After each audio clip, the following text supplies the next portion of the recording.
De retour sur LMTV Sarthe dans 72 Sports pour la 4e partie. Et maintenant, nous sommes avec Orlane Vasnier. Bonsoir. Bonsoir. Et avec vous, nous allons parler des championnats de France de boccia qui auront lieu à la Flèche. Alors, vous êtes chargé de développement au comité départemental handisport de la Sarthe. Exactement. Ma première question, expliquez-nous en quoi consiste le boccia. Alors, la boccia, c'est une... La boccia. Oui, La la boccia. boccia. La boccia, c'est une discipline paralympique depuis 1984 et c'est assimilé à de la pétanque en intérieur avec des balles en cuir. Et c'est une discipline qui est adaptée aux personnes les plus handicapées.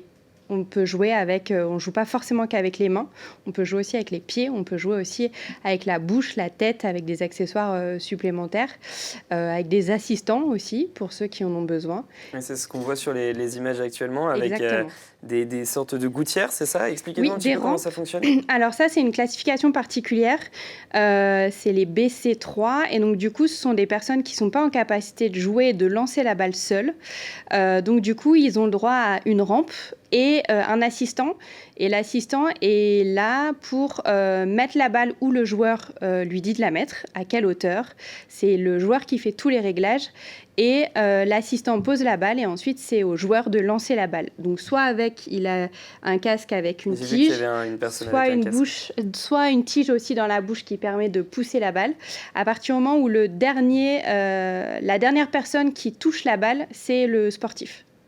Et l'assistant est toujours dos au jeu, il ne voit rien.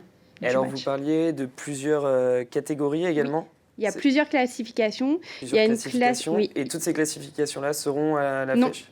Là, en fait, il y a deux grandes catégories en boccia. Il y a la classification internationale qui peut aller aux championnats du monde et aux Jeux paralympiques. Et il y a une classification qui a été faite en France, pour la France, qui est la nationale éligible. Et c'est cette catégorie-là qui sera représentée au mois de décembre à la Flèche. Et alors, expliquez-nous. Comment ça se fait que la Flèche organise cet événement? C'est-à-dire que comment s'est passée la démarche pour que la Flèche organise ces championnats de France? En fait, avec le comité, on organise régulièrement des compétitions départementales et régionales en boccia, notamment. Et il y a une année, en fait, la Flèche, la municipalité m'a demandé de pouvoir faire plus grand que du départemental ou de la régionale. Et donc, du coup, on leur a proposé le championnat de France. Alors, c'est le comité handisport qui gère toute la manifestation, mais du coup, c'est la Flèche qui accueille. Et donc, le comité qui s'est rapproché, et donc ça veut dire, vous disiez qu'il y a eu plusieurs événements d'organiser, donc ça veut dire que ces événements étaient des réussites ?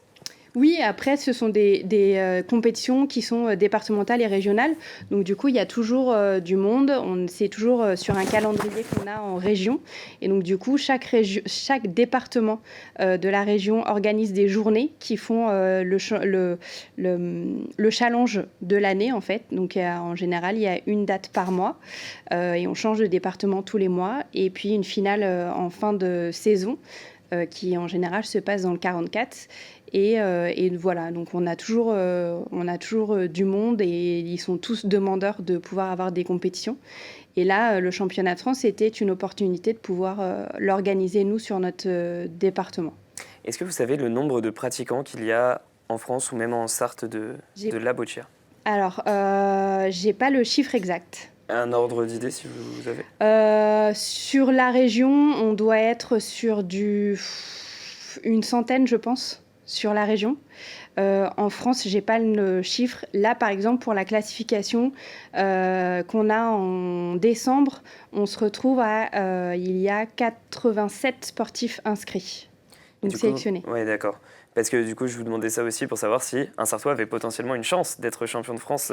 Alors, on n'a pas de Sartois, nous qui avons été sélectionnés cette année. On a 2 Pays de la Loire, par contre, qui viennent pour essayer d'avoir le titre, un des titres, parce que du coup, dans cette classification-là, il y a 4 groupes, en fait. Et donc, du coup, ça permet... il va y avoir 4 champions de France le dimanche. J'ai vu aussi sur Internet que c'était donc un sport qui était praticable par des personnes en situation de handicap, mais aussi par des personnes valides. Est-ce que c'est vrai? Est-ce que c'est le cas? Alors, c'est possible dans tout club en fait en handisport. En fait, tout club handisport accepte très volontiers les personnes valides. Donc, pour pouvoir faire, on fait de l'inclusion inversée. Et donc, du coup, il peut y avoir des valides qui jouent comme en basket fauteuil ou en rugby fauteuil. Ou Il en peut y tennis, avoir ou en en tennis. fauteuil. À partir du moment où, sur certaines disciplines, par contre, il peut pas y avoir là au championnat de France, on n'a pas de valide par contre de sélectionner. Et le dernier mot que je voulais vous demander, c'est comment convaincre les Sartois de venir voir cet événement? Eh bien, c'est une discipline qui est très, très peu connue, qu'on a vue pour la première fois aux Jeux paralympiques de Tokyo en 2020, parce que c'était la première fois qu'une équipe française était sélectionnée. Et du coup, c'est une discipline que pas grand monde connaît, clairement. Et du coup, c'est la curiosité de venir voir comment ça se passe et de pouvoir essayer, découvrir et puis se rendre compte de ce que c'est, en fait. Merci beaucoup d'être venu sur notre plateau. Et donc, rendez-vous du 9 au 11 décembre à la Flèche. Exactement. Merci à vous, chers téléspectateurs, de nous avoir suivis sur LMTV Sarthe. C'est la fin de votre émission 72 Sport. À la semaine prochaine. Bonne soirée. Salut.